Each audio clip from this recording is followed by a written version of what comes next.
Something is screaming in the deep ocean and we have no idea what it is.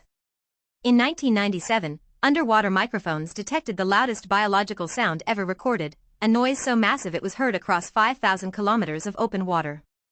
Scientists called it the bloop. It was louder than any whale, any earthquake, anything known to science. For 15 years, nobody had an answer. Eventually they traced it to cracking Antarctic ice, but here's what they won't say loudly: dozens of other unexplained sounds still have no source. The ocean is 95% unexplored. Whatever is making those sounds, we haven't found it yet. See you on the next interesting fact.